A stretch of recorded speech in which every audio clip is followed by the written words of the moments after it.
Respected parents, Assalamu alaikum. I am Malka Musafa, Montessori teacher, leaders in education system.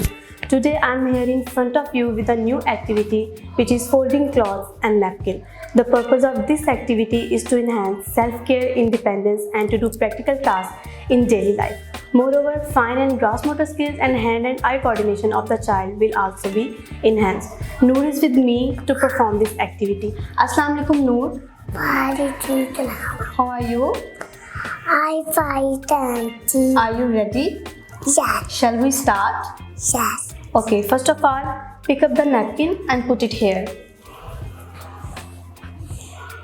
Now unfold it.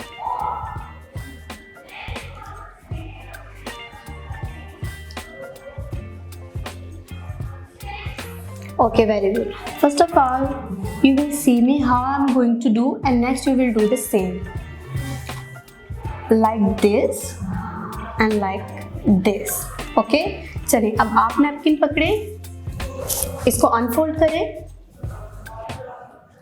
और इसको फिर दोबारा fold भी करना है आपने. Okay okay now fold it ऐसे ऐसे.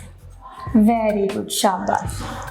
So parents, you have seen Noor has done this activity independently, and by doing this activity not only her fine and gross motor skills improved but she also learned to work independently using hand and eye coordination. तो मोहतरम वालिदैन, आप भी ये सरगर्मी पहले बच्चे को अपनी ज़ेरे निगरानी करवाएं और फिर इंडिपेंडेंटली करने दें और इसकी एक वीडियो अपनी स्पॉन्सर टीचर के साथ ज़रूर शेयर करें ताकि फर्दर फीडबैक और असेसमेंट दिया जा सके. Have a nice day. Thank you. अल्लाह हाफिज़.